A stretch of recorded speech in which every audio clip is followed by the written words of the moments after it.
Olá, muito bom dia, você amado e amada do Senhor Jesus, filho e filha do Deus Altíssimo Todo-Poderoso. Que a graça e a paz que excede todo o entendimento, que a alegria do Senhor, que é a nossa força, se faça presente em abundância no seu coração. Nesta manhã, linda manhã de segunda-feira, 5 de junho de 2023. Chegamos à metade do ano. E nunca será demais nós reforçarmos constantemente a gratidão em nosso coração, porque neste dia a bondade e a misericórdia do Senhor, que é a causa de não sermos consumidos, permitiu a continuidade do fôlego de vida em nossa caminhada terrena, onde a vida sempre haverá esperança. Minutos de Sabedoria compartilha com você mais uma mensagem para sua edificação, para sua meditação e extrairmos juntos, através da palavra de Deus, lições para o nosso dia a dia, em todas as áreas da nossa vida, mas principalmente na nossa vida espiritual. E o tema que queremos compartilhar com você nesta manhã é o português no espírito. Claro que vamos falar sobre a interpretação da Bíblia. As Escrituras Sagradas foram inspiradas por Deus e têm total autonomia interpretativa, ou seja, a própria Bíblia se explica e um texto ajuda a entender outro texto. Acima de tudo está a revelação do Espírito Santo que inspirou a inscrição da palavra sagrada e nos revela, por sua sabedoria, quando estamos dados a ouvir, a buscar a sua revelação. Interpretar a Bíblia, ou seja, as Escrituras Sagradas, é algo que exige habilidade e competência, que é a nossa parte. Sendo ou não no Antigo Testamento, no Novo Testamento, sempre será o caminho para a perfeita obediência. E, neste sentido, interpretar as Escrituras Sagradas é o primeiro passo para a nossa obediência. E quando falamos de interpretação, no caminho da interpretação, nós vamos encontrar dois atalhos. O primeiro chama-se exegese, que significa a explicação crítica, o comentário ou a dissertação sobre o sentido das palavras, das construções gramaticais e dos condicionalismos dos textos naquilo que estamos analisando. O segundo atalho chama-se hermenêutica. É a ciência da interpretação das palavras e dos textos. A Bíblia, ela foi escrita em hebraico, aramaico e grego. O Antigo Testamento tem a maior parte escrita em hebraico. E dentre todas as traduções, quando analisamos isso, nós descobrimos que o primeiro tradutor para a língua portuguesa, para o português, foi João Ferreira de Almeida.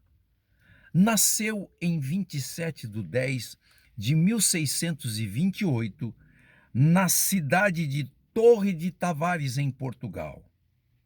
João Ferreira de Almeida, aos 16 anos, em 1644, ele traduziu os Atos dos Apóstolos. E em 1645 terminou a tradução do Novo Testamento, que só foi publicado, revelado, em 1681 na cidade de Amsterdã. A língua portuguesa, ela é uma língua neolatina, formada da mistura do latim vulgar e mais as influências árabe e das tribos que viviam na região. Sua origem está altamente conectada a outra língua chamada o galego, mas o português é uma língua própria e independente. E claro, com influência do francês e línguas germânicas. A nossa língua portuguesa é um sistema de diferentes formas e significados e de seus entrelaçamentos. Por esse motivo, é sistematizada em 3 modos de análise de elementos que a compõem. Olha como é importante, como é significativo termos o conhecimento da nossa língua portuguesa para ajudar-nos a entender e compreender as Sagradas Escrituras da maneira literal. Essa língua portuguesa, esta análise, esse sistema de formas que estamos falando, eles também têm 3 atalhos. O primeiro chama-se morfologia. É a parte da língua que estuda os fonemas, ou seja, tudo que nos diz sobre gênero e número dos substantivos, tempo, modo, número e pessoa de um verbo e classe gramatical. O segundo atalho dessa complicada língua portuguesa é a sintaxe. É a parte da língua que estuda o modo como o falante transmite a informação, a maneira como organiza e relaciona as palavras em uma sentença, em uma oração.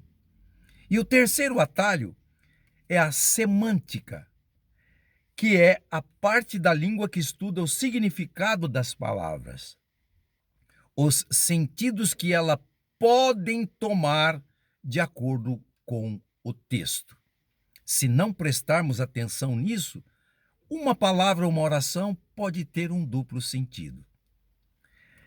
Diante de tudo isso, as pessoas têm uma dificuldade tremenda de entender o texto bíblico e a revelação, consequentemente, do Espírito Santo.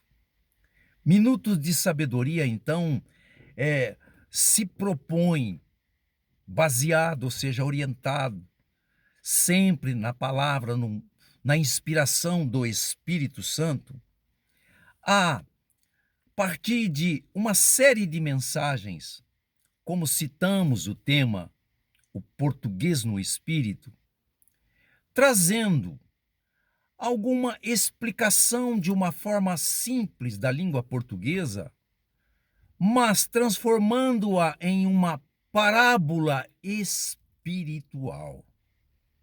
Então poderíamos começar, depois desta explanação até longa que trouxemos, mas para o seu entendimento, nós podemos começar com a chamada vírgula santa. A vírgula que nós encontramos num texto que estamos lendo. O que significa a vírgula? A vírgula é um sinal de pontuação usado para indicar pequenas pausas durante a leitura, para evitar 2 sentidos numa palavra ou numa sentença. Por isso se usa a vírgula. Ora, usando então a vírgula desta chamada língua tão complicada, o português, a vírgula santa, trazendo então para um texto das Sagradas Escrituras, o Salmo 37:5, e extraindo lições para a nossa vida espiritual. O que podemos entender com a vírgula? Quando ela diz que ela é necessária para uma pausa e, assim fazendo, não confundirmos, não aplicarmos o texto que estamos lendo em dois sentidos. A lição que podemos extrair da referida vírgula e no texto do Salmo 37:5, que está escrito: entrega teu caminho ao Senhor, vírgula, confia nele, vírgula, e o mais ele fará. Isso nos ensina, a vírgula, quando entendemos o significado do que é uma vírgula, que temos que ter uma pausa para não confundirmos as coisas. Ora, nós podemos entender que na nossa vida, no nosso caminhar, ou seja, tudo que se refere ao nosso caminho no dia a dia, todas as coisas que estão referentes ao nosso caminho, nós precisamos ter um fôlego, uma pausa, para não confundirmos as coisas. O sentido da vírgula é esse, na língua portuguesa, na palavra, no texto que nós lemos. Então, nós precisamos aprender a ter esta pausa. Entrega teu caminho, vírgula. Tá, que caminho? Que coisas? Que circunstâncias? O que a Bíblia está me ensinando? Ou seja, tudo que se refere ao nosso caminho, onde colocamos a planta dos nossos pés, tudo que está relacionado à nossa vida no dia a dia, é preciso parar, tomar fôlego, pensar se realmente estamos fazendo a coisa certa, se estamos colocando nas mãos da pessoa certa, se estamos falando com a pessoa certa. Este é o sentido da vírgula. Espiritualmente falando, precisamos aprender a fazer isso. Aí depois ele coloca uma outra vírgula, confia nele. Então, nesta pausa em que fazemos, ou seja, a segunda pausa desta oração, desta sentença, é preciso aquietar o coração. Calma. É preciso confiar. Tudo está nas mãos dele. Ele controla tudo. Ele sabe tudo. Ele é a razão da nossa própria existência. Foi ele que nos criou. Ninguém entende mais do que o nosso Criador do ser humano. Então é preciso pôr uma vírgula nesta ansiedade, neste sufoco, nessa tristeza. É preciso pôr uma vírgula que significa pausa, para não atropelarmos os nossos passos. E aí, esta oração termina, e o mais ele fará. O que significa isso? Que quando nós respeitamos as vírgulas espirituais, nós aquietamos o nosso coração, porque o texto nos ensina e nos mostra, nos faz compreender de que tudo já está selado por ele. Ele fará, pois ele não é homem para que minta, nem filho do homem para que se arrependa. Que você possa parar, pensar ao menos um minuto, porque um minuto de sabedoria pode mudar, pode salvar uma vida inteira.